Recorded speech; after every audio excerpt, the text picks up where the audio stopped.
Welcome to the 181st episode of the Reading and Writing Podcast. I'm your host, Jeff Rutherford. Stay tuned for my interview with Jk Chapman, author of the thriller novel, The Ascendant. Stay tuned for the interview.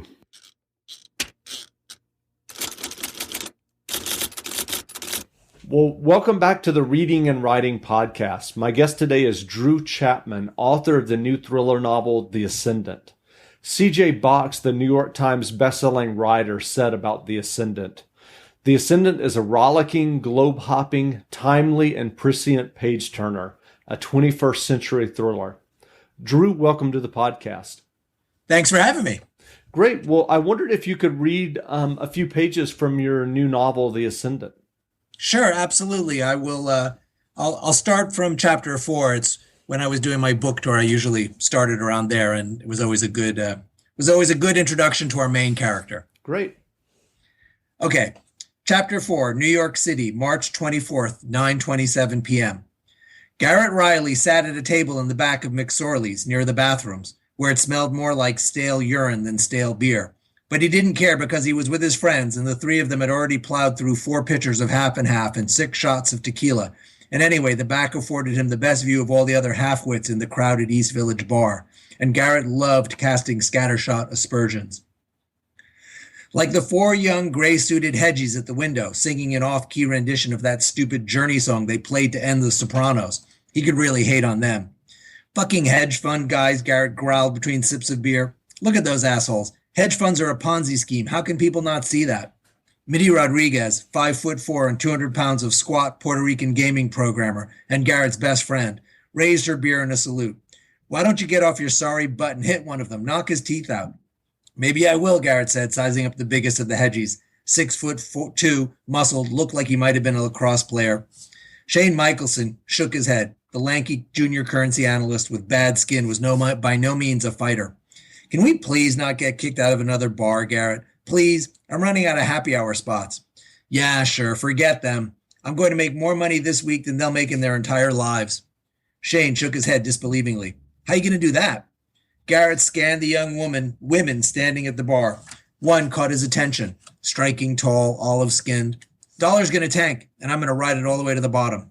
Shane laughed. "Garrett, I'm a currency trader. The dollar shows no sign of tanking." "Well, maybe you're not a very good currency trader." Mitty gave out a squeal of delight. "Ooh, bitch slap, catfight, catfight." "Fuck you, Garrett." Shane looked away, pissed. Then his curiosity got the better of him. His friends knew better than to discount Garrett's boasts entirely. They had a nasty habit of coming true. "What do you know? Tell me." "T-bond dump," Garrett said. "It's coming. Sovereign wealth fund. Flooding the market. Carnage on the horizon." "I didn't see excess treasuries on the block." "Yeah, the Federal Reserve probably is buying up the excess, so no one panics. Hey, you see that girl at the bar?" Garrett nodded. "I think she's checking me out." "Who would want to kill the dollar? Is it the Eurozone? They're our friends." "She's a hottie," Garrett said. "Russia? They don't hold enough of our debt. An Arab state? We'd nuke them. The Japanese, it would sink their economy." "Can we not talk about money for a change?" Mitty said. "I did a 40-man raid on the Kel Ciudad yesterday. Almost took the Citadel, but the pissant Nefarian screwed me." Garrett smiled. He and Mitty were kindred souls, tech-obsessed gamers who lived as much online as they did in the real world. They'd met in the first-person shooter chat room and become best friends long before they ever set eyes on each other. Virtual life was what bonded them. That, and a deep-seated love of stirring up trouble. Mitty was the only person Garrett knew could piss off as many people as he could and do it faster as well. Some nights it seemed like there were entire neighborhoods of New York City where the two of them were no longer welcome. Shane closed his eyes for a moment, then opened them in surprise. "China?" Garrett stood up, straightened his loosely hung tie, and smiled. "I'm going home with her tonight." Shane shook his head. "No way. The yuan is tied to the dollar. We sink, China sinks. Their exports will go in the toilet. Why would they do it?" Garrett stared at Shane. He was drunk and tottering, but even tottering, Garrett radiated an arrogant self-assurance. "I haven't quite figured that part out yet, but the Chinese are sitting on $2.7 trillion in cash, so I'm guessing they'll do just fine. See you guys tomorrow." He waded across the crowded bar, weaving unsteadily between tables. He stopped short when he reached the girl at the bar. One of the hedgies was chatting her up. Garrett scowled, then elbowed his way between them. "Dude, sorry, I was talking to her already. You'll have to go back and sing some more with your friends." The hedgie was the lacrosse player, and he was big for sure. Shot Garrett an angry look. "You out of your mind? I was talking to her. Fuck off, buddy." Garrett smiled at the young woman. She didn't seem particularly impressed with either of them. Garrett leaned close. What I meant to say was, in my head, I've been talking to you for the last hour. We've been having this amazing conversation, but then this joker interrupted us, and I knew I had to come to your rescue. The young woman snorted a half laugh. The lacrosse player grabbed Garrett by the shoulder. I'm going to crack your head in, asshole. Garrett let himself be turned around. He looked the lacrosse player up and down. Let me guess. Duke, econ major, varsity lacrosse, third year at Apogee Capital Group, right? The lacrosse player gaped. How the hell did you know that? Have you been stalking me? Garrett smiled. Why would I bother stalking you? No, it was easy. Apogee Capital is 4 blocks away, but they're down 70% on the year. Your suit is a knockoff from Hong Kong, not chitin from Italy, and your shoes are at least 2 years old, which, for a hedgie, is ancient. They were hiring 3 years ago, but not now, so you're a bottom rung guy, and you've stayed at the bottom. But you got the job because Apogee's CEO played lacrosse at Duke, which is where your accent places you, and only a hedgy loser would sing Journey at the top of his lungs in a crowded bar. Do you want me to continue, or is that good enough? That's good enough. That's good enough. Great. Well, if someone listening hasn't heard about The Ascendant yet, how would you describe the novel? The Ascendant is really about Garrett Riley, the character that we just met in that piece. And he is a 26-year-old bond trader on Wall Street. And he's kind of obnoxious and he's kind of arrogant. And his specialty is pattern recognition. That's how he makes his money. And in the beginning of the book, he discovers that somebody is selling off massive amounts of U.S. treasuries to attack the American economy. And then he realizes or discovers that it's the Chinese, and that there is an invisible war going on between the United States and China. He's recruited by the military to sort of help fight that war. But the thing about Garrett is, as you can see in that chapter, he's subversive. Deeply subversive guy, and you can ask him to do whatever you want, but there's absolutely no guarantee that he's going to help you. And that's sort of the fun of the book. That's great. Well, do you remember, was there a specific spark or idea that led you to writing The Ascendant?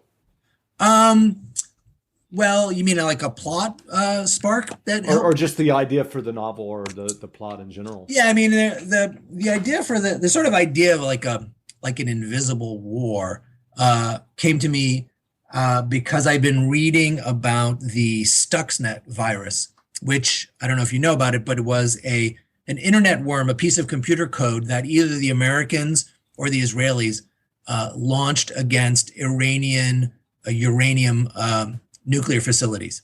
And they destroyed their centrifuges that were making parts for bombs. And I thought, wow, that's really an amazing thing. Like, we attacked their nuclear plant, and if they did that to us, that would be considered an act of war. And then the more I thought about it, the more I thought, well, we kind of are at war with Iran, only it's this invisible war, it's this secret war. And once I realized that this existed and happened to the world, I thought, well, that's a fantastic way to like get a great thriller concept going. And so I started looking for other examples of that, and there were a lot. And so that's where it came from. Gotcha.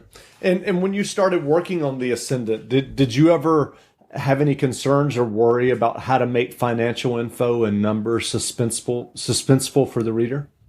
Well, no, not. I guess that's a tough question for me. Financial stuff, money, economics. Like, I just find that completely fascinating. Like, I could read really dense books on economics or listen to lectures on economics all day long, and I would be on the edge of my seat. So I never found it, hard to fathom. Like, why I just assumed everybody would find it really fascinating. Obviously, that's not the case, but to me, it just never crossed my mind. But then, I started as a TV writer and a feature writer, so getting stuff to be suspenseful is kind of what I do for a living. Right.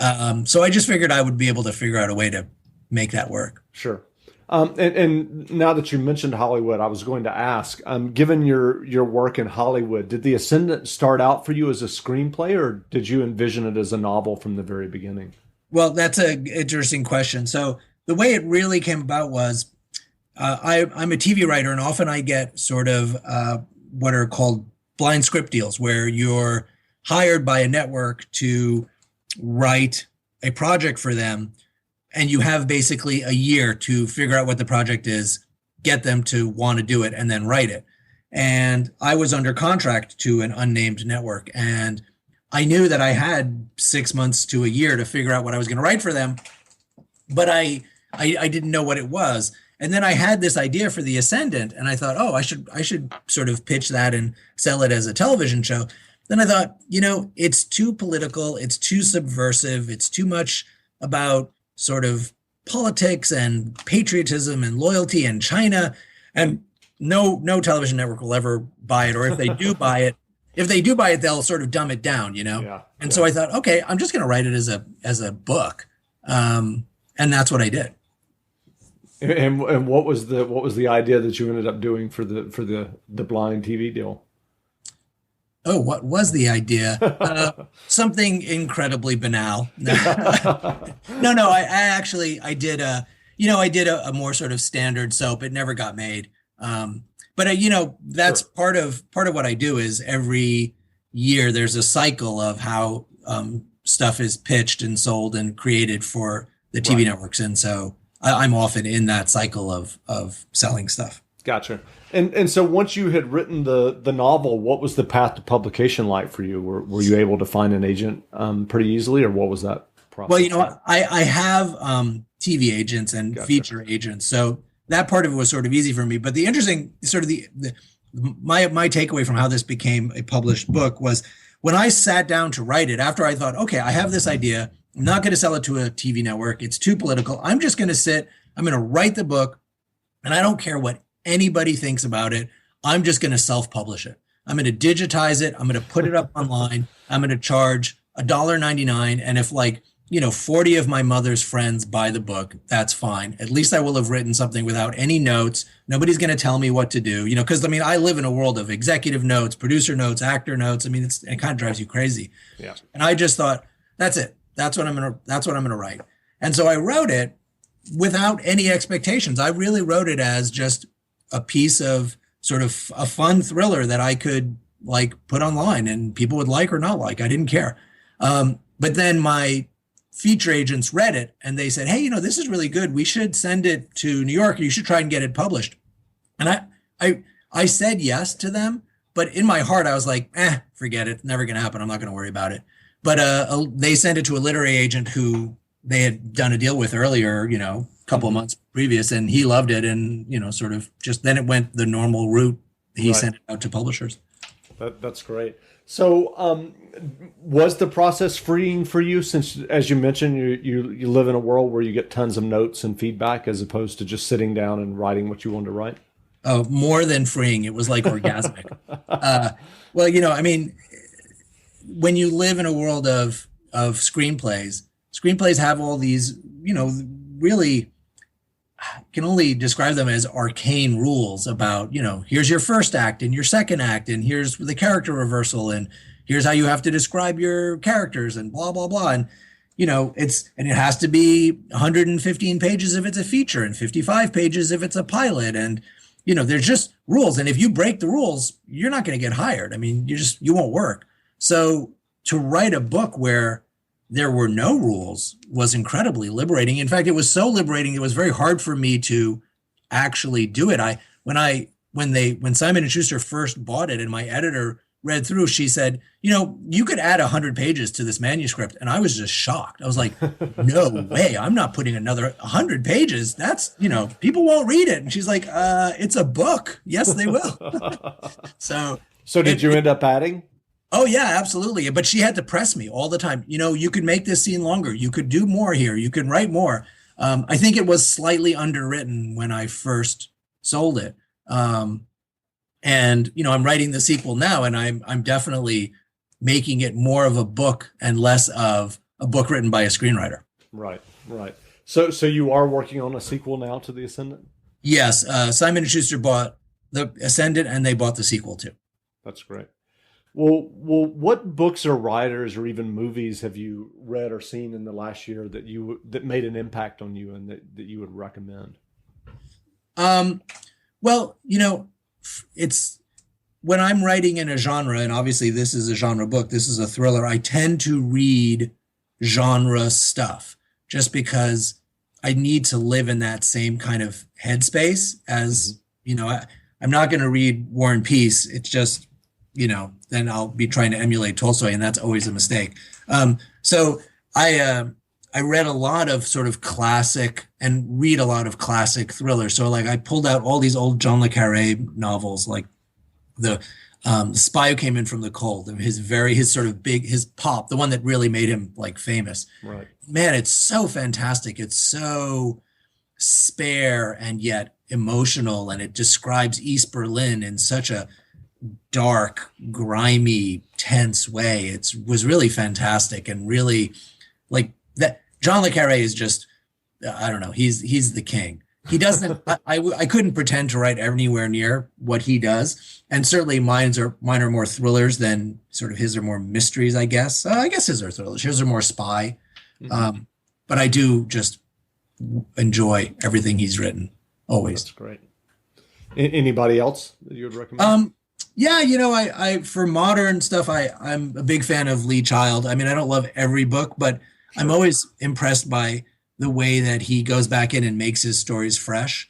I also love the way that he makes the Jack Reacher character sympathetic, and yet he's not a nice person. To say that he's a nice person is really stretching it. I mean, the guy's a killer, right? Yeah. Happily a killer, loves violence, and yet you're with him. He explodes that myth. That's a very Hollywood myth that your lead character has to be sympathetic. And I think it's a little bit the mistake they made with the movie with Tom Cruise. This guy he's a killer. He's an ass. And and yet you just breathlessly read page after page after page. And I'm a lot of the time I'm interested in the mechanics of how a story is put together, even just letting go of whether it's a book, a screenplay, whatever. Sure. I find I'm very much a nuts and bolts person. I need to know about structure. I need to know how people did it. I'm not one of those people who just sits down at a computer or a typewriter and has a kernel of an idea and then just like spins out a story. I plot everything out to within an inch of its life, and then I write out what the actual book is. So I'm a big deconstructor of novels. I took the Bourne books, the Ludlum Bourne books, and I just broke them down into sections and sort of deconstructed. And he's the guy who I feel like actually did the opposite. He came up with an idea and he just sort of spun out story, because sometimes they just go into directions you're like, what? Wait a second, huh?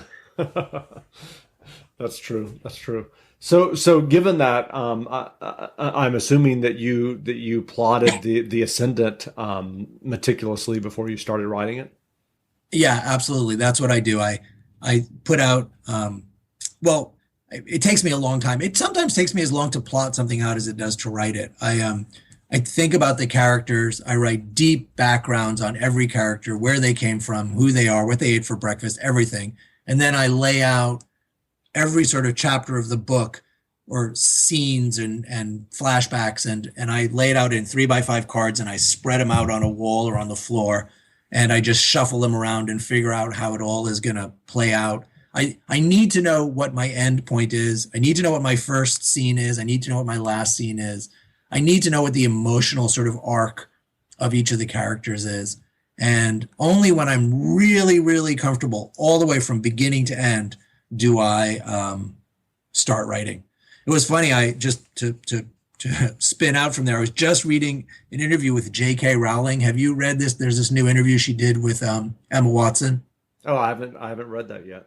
Well, I guess it's just about to come out, but they've been sort of promoting it, because in the interview she says that had she were she to write the Harry Potter series over again, Hermione Granger would not end up with what's his name?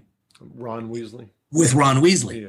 Yeah. That was a mistake. That she actually thinks that Hermione should end up with Harry Potter, that they're more suited for each other. And she said that the reason that she had them end up together, Ron Weasley and Hermione, was because she does exactly what I do, which is plot out to within an inch of its life the entire thing. And once she's got that outline, she can't deviate. And that she realized at the end that she should have deviated, that was a mistake. And I thought, oh, that's a really interesting admission for someone to make, especially someone who's like me, incredibly anal about the course of the story. Sure. So given your experience in Hollywood, what advice would you have for someone who's listening who may be interested in writing screenplays and having them produced? Any suggestions along those lines, or or warnings? Well, we could talk about that for hours, literally. And sometimes I teach screenwriting, and I will give long lectures about that. I would say that the first thing is to figure out what kind of stories you like to tell. And don't fall into the Hollywood trap of trying to write something that's commercial. That will only get you in trouble. Really write a screenplay that you think makes you happy. Because the world of, for instance, television now is very fragmented. And, first of all, I would say don't write feature films. There's no business there. That's a dead economy. Television is where it's at, especially for writers. Mm-hmm. And in television, and that's what I do, I write television. Right. In television, there are so many outlets for what you can write. There's so many cable channels. There's so many, you can write for Amazon, you can write for Microsoft, you can write for Google. I mean, it's just amazing the number of places that want to do filmed content. That if you write the thing that makes you happy, and you pick that little niche or genre of thing that makes you happy, then you'll be able to find an equivalent niche or genre channel that will want to make it. If, you do a good job and you try really hard. I mean, Hollywood's all about perseverance. Sure. So if someone's listening and would like to learn more about you and the Ascendant, where could they find you online? I have a website. It's drewchapmanauthor.com. And that's like a splash page for the book, and there's a little bio, and then I have a blog that I keep, but I have to admit I've been really bad about the blog lately. I've been overwhelmed, but so you can go there, and I have a Twitter feed, Drew Chapman. It's at Andrew D. Chapman. And yeah, I mean, it's the book is up on Amazon, and there's lots of reviews, and Goodreads, and there's lots of reviews and stuff like that. So it's out there. It's out there digitally. You can definitely find it. Well, again, we've been speaking with Drew Chapman, author of the new thriller novel, The Ascendant. As he just said, the book is in bookstores now, so grab a copy or grab an ebook copy. Drew, thanks for doing this interview. Oh, Jeff, thank you so much. Love doing it.